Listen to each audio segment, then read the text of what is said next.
ThousandYear here. It's the end of the year and I wanted to go over some of the games that I played over the year. Now, keep in mind, I didn't beat all of these games, but I played a lot of them. And I played into a lot of them, and I'm not the best at completing my games, but I do give them a lot of time. And ultimately, sometimes I just kind of lose interest, and I'm sure that happens to a lot of people. But I want to talk about some games that had my attention this year, and if you happen to have played these this year or have in the past, give me your thoughts down below, or let me know what you've been playing, and maybe give me some ideas of maybe what I want to play in the next year.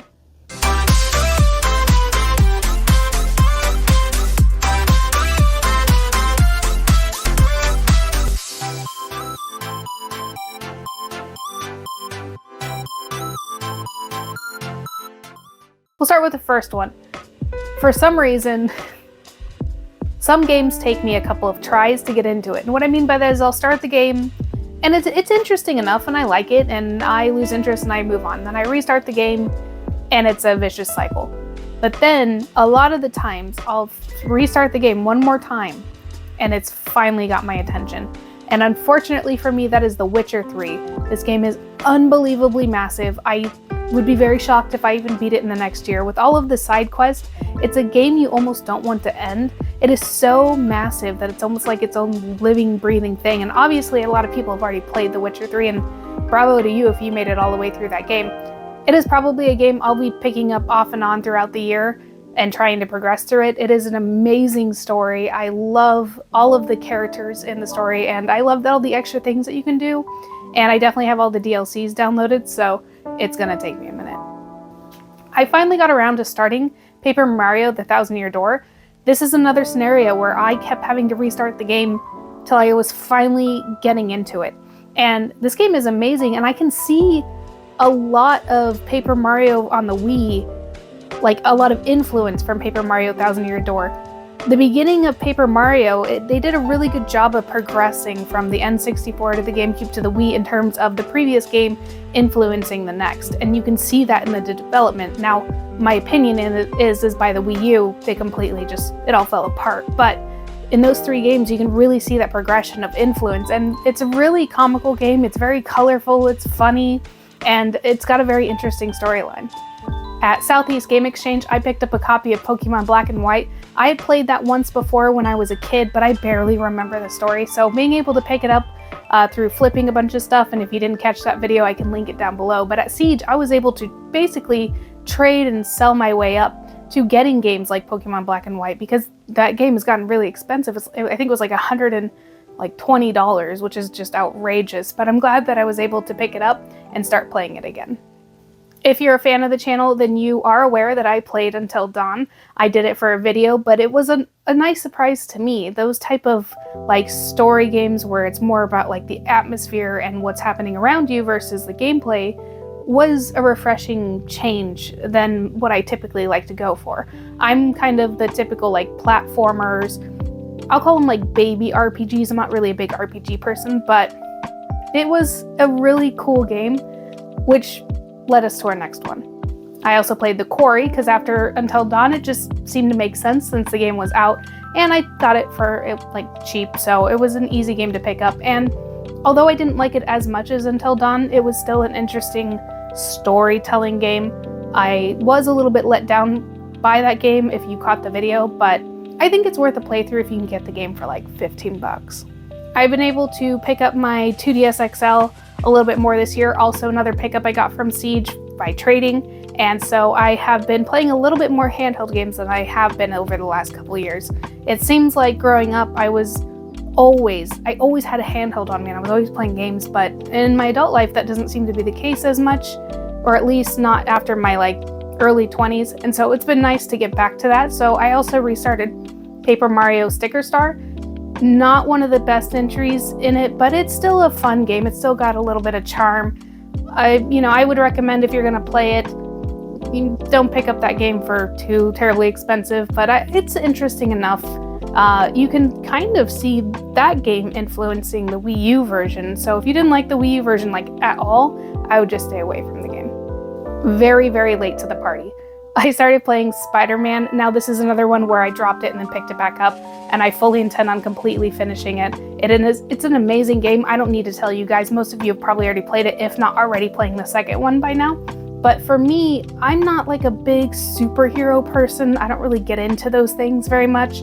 But the Spider-Man game for PS4, they did it exactly right. Now, is it a little repetitive? Yes. But I would say, given most of the superhero games that we get, and out of everything that's ever been produced, I think that this one really hit the nail on the head. So I'm really excited to get through this game and try the other ones. I was able to play a co-op game with my husband, A Way Out. Very simplistic game, but an interesting storyline. It's a very short game. You can pretty much beat it in one sitting. I was intending on making a video about it, and then I just never got around to it. So if that is something you guys would be interested in, just about the game, the storyline, it's from the same people who developed It Takes Two, which I fully plan on playing in the next coming year as well. But it definitely had very simple like gameplay mechanics, so if you're gonna play it, you're gonna be playing it for more the storyline and the experience with the person you're playing with, not so much like what it has to offer. I was trying to run a little bit of an experiment, so for like a month straight I played box VR just to see if it would get my blood, pumping if I was gonna lose weight. Now ultimately any weight that I did lose while doing that was mainly because of my diet. That game gets very repetitive very quickly, the music gets pretty boring pretty quickly, and ultimately majority of the levels don't actually keep your heart rate up. So if you're looking for video games to try to do like fitness stuff with, I would stay away from box VR. I was intending on making a video about the Switch Ring Fit Adventure eventually, but for that one, I would say stay away. House of the Dead Overkill, probably my favorite Halloween video that I did this year, where I played through a light gun game, and it was really funny. It's very comical. It doesn't take itself seriously. It's very like early 2000s humor. And so if you like light guns, you got a Wii, that game is really fun, and I would recommend a playthrough. I would say keep it away from younger kids though, because there's a lot of curse words. Some of the disappointing games this year, and understand that this is my own personal opinion and my own personal preferences, they are not bad games at all. But a lot of these were situational either to me, or it's just a game I cannot get into. So the first one was Legend of Zelda Wind Waker. Now this was on my games I want to play in 2023. I've tried playing this game numerous times, and ultimately it seems like a game that I'd have to put a couple hours into to even find out if I truly like it, but I find it very boring. Like, you get off the island, you go to the first place, you have to avoid the searchlights. It's just not for me. Now, the game has amazing graphics, it has amazing music. I love listening to the music. I just don't like playing the game, and I've gotten to the point where I even get the boat and I go beyond that, but I don't find the game interesting, so someone please tell me what I'm missing. Hogwarts Legacy, now this is a completely me thing. The game didn't exactly like hook me at the beginning, so I played it for a little bit and then put it down and kind of forgot about it. And you could pretty much point your finger at me on this one. It sounds like it's an amazing game. I did hear that there's not Quidditch in it, which seems like a big miss on their part, especially if they could have just done like a DLC or something. Like, I don't know how hard that would have been. I mean, because there was a Quidditch game for GameCube, so it's possible. So I'm not sure what that was about, and I'm obviously hyperfixating on a very sub part of the game, but I'm gonna give it another shot in 2024 and see if I can get a little bit more into the game. But if you guys have played the game, let me know in the comments down below what you really enjoyed about it. This one was probably my biggest disappointment of the year, and this was more so my problem with grinding. So I've been playing Yakuza Like a Dragon a lot. The gameplay is amazing, the storyline is funny, the characters are relatable. It is so much different than the traditional like Yakuza series. It's not a beat 'em up, it's a turn-based game, and it has so much charm. But I got to a part of the game where I was like coasting through. I think I was playing on normal, and I get to this boss, and I am literally, repeatedly, mercilessly getting my ass handed to me over and over and over again. And when I try to like grind a little bit, it doesn't seem to make any difference. I've looked up like what weapons use, what to do. I cannot get past this guy, and I got so frustrated that I put the game down and decided that maybe in the distant future, I would pick it up and try it again, maybe on the easy mode. This next one might be the most controversial of them all, Tears of the Kingdom. Now, I'm not saying it's not an epic game, it's not a beautiful game, it's not a good game. That is not what I'm saying. I'm saying for me and my personal ADHD brain, it was almost too much for me between the sky, the regular land, and then down below. And it was just a lot. It was a lot for my brain to handle. I only got like halfway through the game before I just said, I think I'm getting overwhelmed by this, which has never happened to me before, or at least I don't think it has, but I almost like Breath of the Wild more because it's complicated enough but simple enough that you can get through the game without feeling overwhelmed. Whereas in this one, it just didn't quite connect with me. And last but not least, just to get the regulars out of the way, on the regular, I'm always playing Pokemon Red, Pokemon Ruby, Super Mario World, Donkey Kong Country 1 and 2 on the Super Nintendo.